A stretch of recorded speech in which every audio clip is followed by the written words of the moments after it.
उद्धव जी कुछ समय तक वहीं रहते हैं। कुछ समय बाद वापस आए,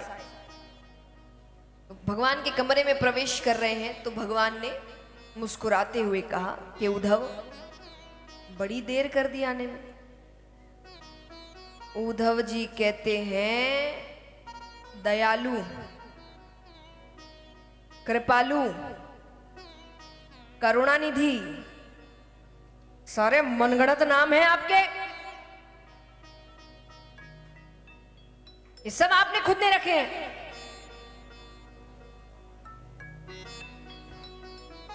भगवान कहते हैं मेरा तुम्हें वहां भेजना सफल हुआ।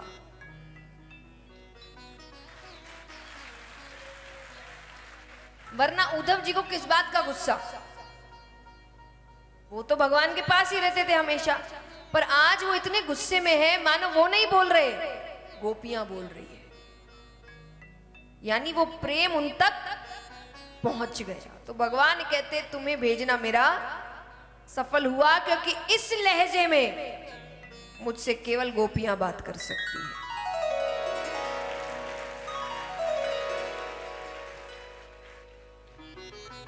उद्धव जी कहते हैं आप यहां क्या कर रहे हैं? उन प्रेमियों को छोड़कर आप यहां क्यों रुके हैं? अरे भगवान कहते हैं मैं नहीं जा सकता। कंस की मृत्यु के बाद कंस का ससुर जरासंध बार बार आक्रमण कर रहा है। अरे मथुरा में सैनिक है, हथियार है, महल है, किले हैं, तो वो हार कर चला जाता है। वहां तो कुछ नहीं है। एक आक्रमण हुआ और पूरी ब्रजभूमि खत्म हो जाएगी। तो बोले कभी कभी मिलने चले जाइए। बोले वो भी खतरनाक है कि अगर उसे भनक भी लग गई कि मेरी प्रीति है वहां, तो मुझे मानसिक पीड़ा पहुंचाने के लिए वो वहां के लोगों को परेशान करेगा। तो एक काम करिए, उन सबको यहां ले आइए। भगवान कहते वो और खराब है, क्योंकि मैं वहां एक ग्वाला था। क्या था?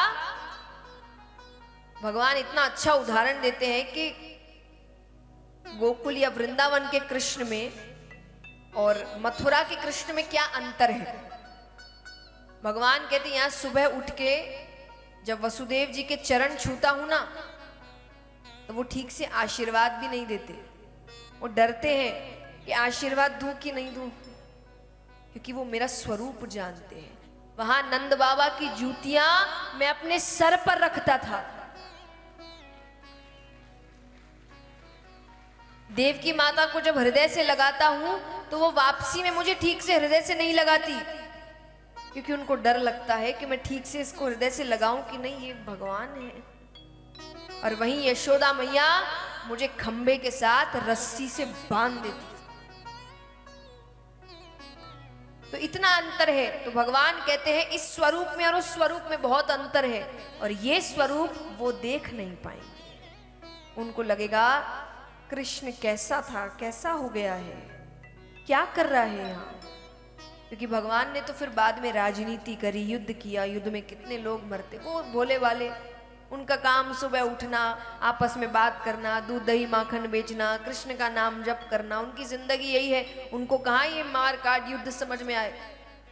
और भगवान को ये करता देख उनके हृदय में पीड़ा होगी। तो भगवान कहते मैं उनको यहां भी नहीं ला सकता। पर भगवान ने कहा तुम चिंता मत करो, मैं हर वक्त वहीं हूं।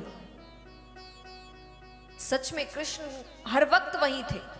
गोपियां जब रोते रोते मूर्छा को प्राप्त होती थी तो भगवान उन्हें उठाकर उनके घर लेकर जाते थे।